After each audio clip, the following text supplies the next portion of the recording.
मध्य रेल्वेवर एक भीषण दुर्घटना घडली। मुंब्रा स्थानकाजवळ प्रवासी लोकलमधून ट्रॅकवर पडले।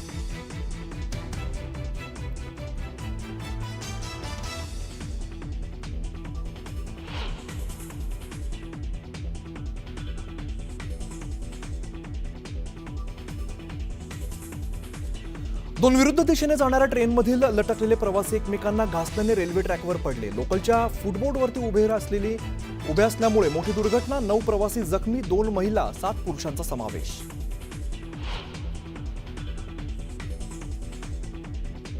मुंब्रा दुर्घटनेतील मृतांच्या कुटुंबियांना राज्य सरकारकडून प्रत्येकी 5 लाखांची मदत, तर जखमींचा सर्व खर्च राज्य सरकार करणार। मंत्री गिरीश महाजनांची घोषणा।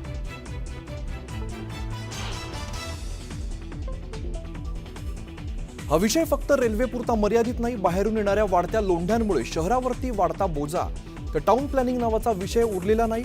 मुंब्रा दुर्घटनेवरून राज ठाकरेंनी व्यक्त केला संताप।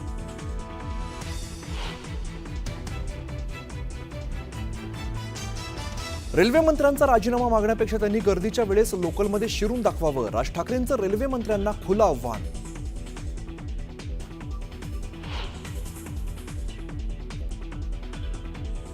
कॉमन लोकलमध्ये ऑटोमॅटिक दरवाजे लावणं अशक्य, प्रवाशांना श्वास तर घेता यायला हवा। जितेंद्र आव्हाडांचा रेल्वे अधिकाऱ्यांवरती निशाणा, तर एसी ऐवजी नॉन एसी लोकल किती वाढल्या, आव्हाडांचा सवाल।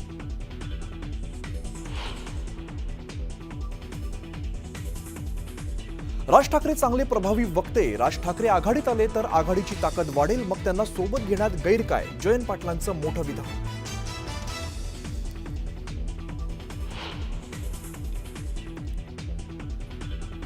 पुण्यातील बैठकीत शरद पवार आणि अजित पवारांच्या आसन व्यवस्थेत बदल। अजित पवारांनी एक खुर्ची सोडून ठेवली आपल्या नावाची पाटी, राजकीय वर्तुळात चर्चा नवधाड।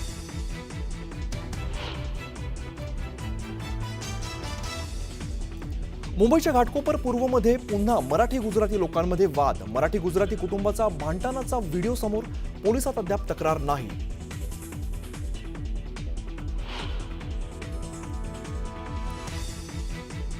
पीओपी मूर्तीकारांसाठी दिलासा। पीओपी मूर्तीवरील निर्बंध मुंबई हायकोर्टानं हटवले, मात्र मूर्तीचं विसर्जन नैसर्गिक जलाशयात करण्यास सक्त मनाई।